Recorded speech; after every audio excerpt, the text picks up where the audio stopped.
From Lagos, the nation's commercial capital, this is the news at 10. Live from Channels Television. Reporting tonight, Sulaiman Aledo. Hello and welcome. Tonight, it's Workers' Day, and Nigeria Labour Congress leader used occasion to condemn terror attacks in the country. Another explosion occurs in Nyanya area of Abuja, Nigeria's capital city. Police used tear gas to disperse group of Nigerian workers protesting abduction of schoolgirls and what they call high level of corruption in the country. And Venezuela President Nicolas Maduro announces raise in minimum wage by 30%. This is news tonight. Financial markets in Nigeria and other parts of the world close for the May Day holiday.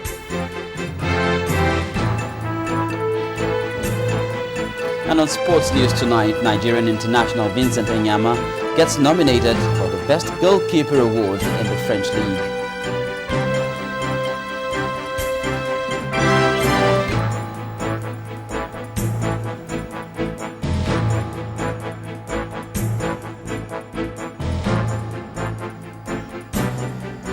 I'm Linda Kibe, and from Abuja, hundreds of women returned to the streets of the capital city to demand freedom for the abducted schoolgirls.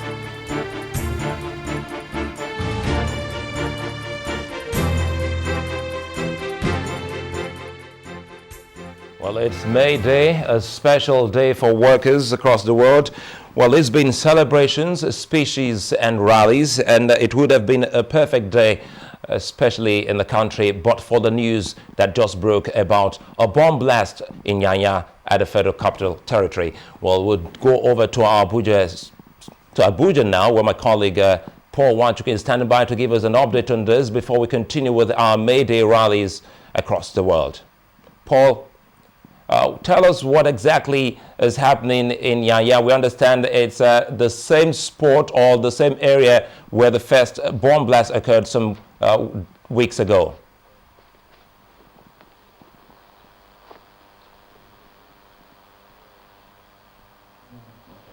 Please ask him again. Ask him again.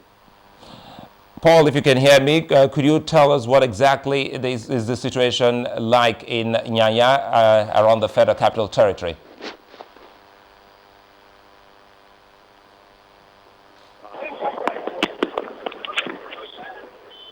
Let him talk now. Hello? Hello? Well, Paul, I can hear you clearly. If you can hear me, we understand that this blast occurred around Nyanya, and that's within the Federal Capital Territory. And Nigerians would want to know what exactly has happened in that particular area, if there are any casualty figure, and what the agencies, I'm talking about security agencies, are doing about this. Okay, about 10 yards from where we had the last explosion, about over 2 weeks ago, that was where this explosion happened, about 8:20 p.m.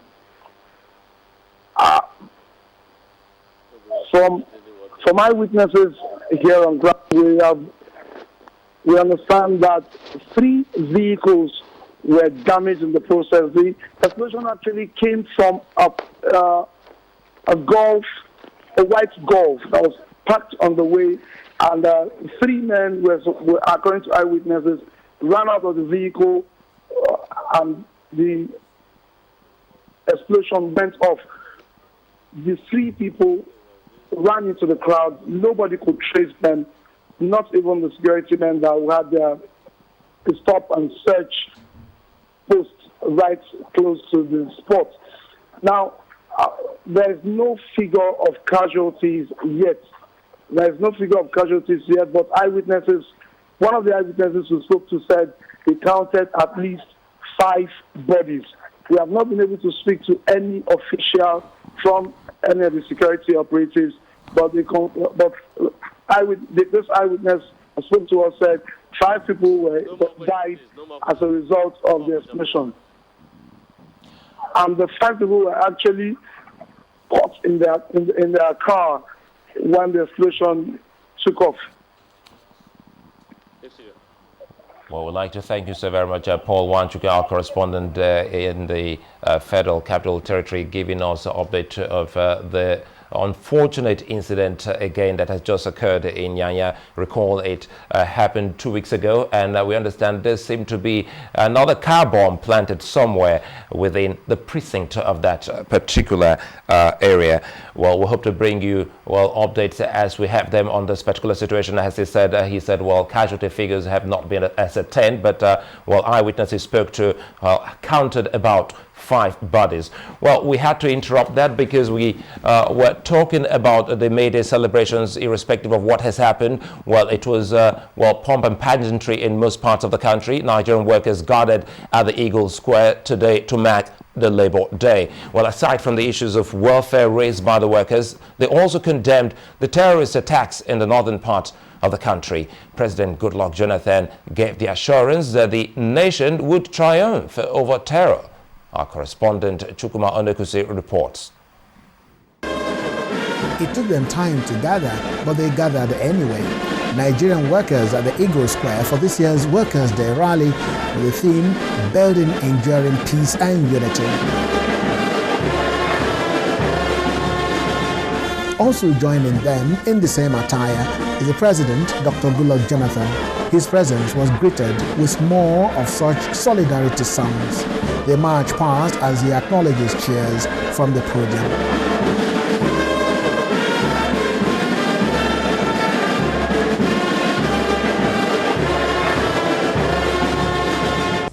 As usual, the May Day is laced out with speeches from all walks of life.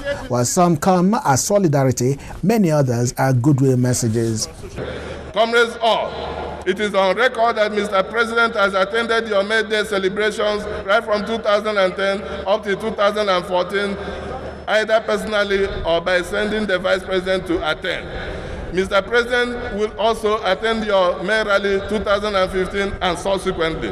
To whom more is given, more is expected. In what looks like his last address as the NLC President, Comrade Omar enumerated issues agitating labor. We do not need anyone to tell us that we have a serious situation on our hands. The war on terror does not seem to be going on well at the moment. Our security forces, despite gallant efforts, have suffered reversals, taking direct hits in their critical asset areas, raising concerns about their capacity or willingness to win this war. We are not unaware of the complexities of a war of this nature, but we demand better initiative and more commitment. President Goodluck Jonathan also dwelt on security issues. He regrets the explosions that have killed so many workers in the Federal Capital Territory and the entire nation, and called for the repose of the souls of the departed. He pledged to continue to partner with the Nigerian workers to attain the progress needed against the wishes of the adversaries. The recent atrocities by terrorists, particularly the Nyanya motor park bombing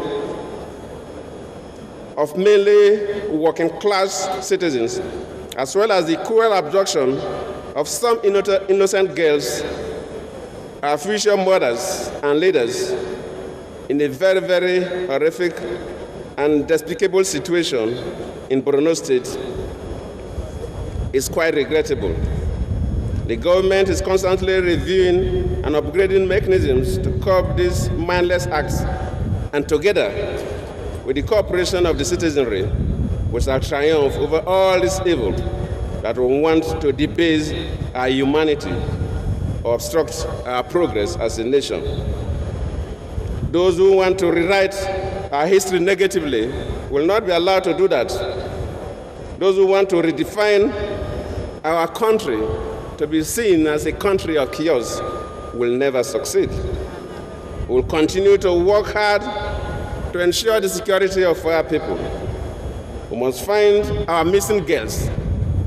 And for these acts of terror in Nyanya that led to the loss of lives of our people, the perpetrators must surely be brought to book. The federal government and the Nigeria Labour Congress seem to be on the same page, and that is that it takes enduring unity and peace for there to be sustainable development in any country, and that Nigeria should not be left alone. Chukwuma Onwekusi, Channels Television News.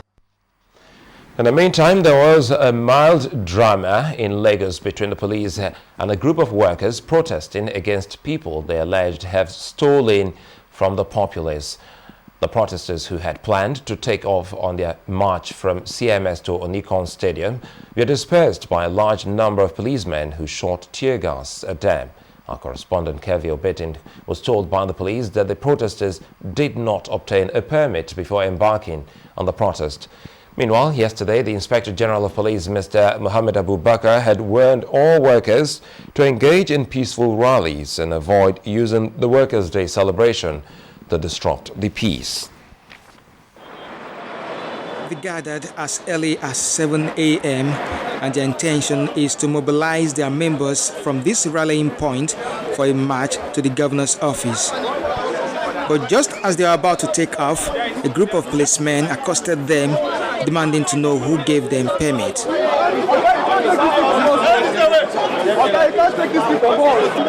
We have right for peaceful protest. No, nobody will offend us because we are not meant to fight. While the argument ensued, the police fired rounds of tear gas in an attempt to disperse them.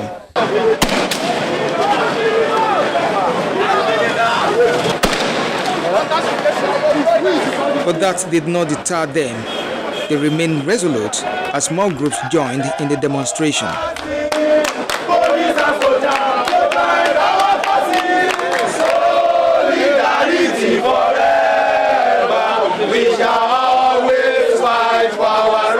We have a peaceful gathering here. Just as I've told you, this place we are not meant to stay here for. Just to gather as a base, because there are other people that are coming here to meet us, and then we take a march on this road to the stadium. The protesters later agreed to leave after a senior police officer appealed for understanding.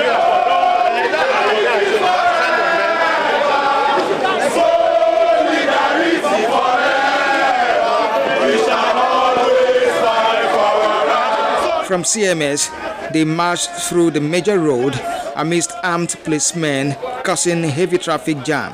Both parties have agreed that the peaceful process should hold, but then the police have deployed more men, and as I speak right now, they are hanging around to ensure that there's no break in law and order. Their voice keeps reverberating as they approach the Onikon Stadium. The people united can never be defeated. The people united can never be defeated. Such demonstrations are common, especially on Workers' Day. It's just one opportunity for Nigerians to make their voice heard. Kelvin Obetin, Channels Television News. In part 2, after the break, our big story looks at the plight of the Nigerian worker and the dilemma of 18,000 naira minimum wage. That's in a moment. Please stay with us.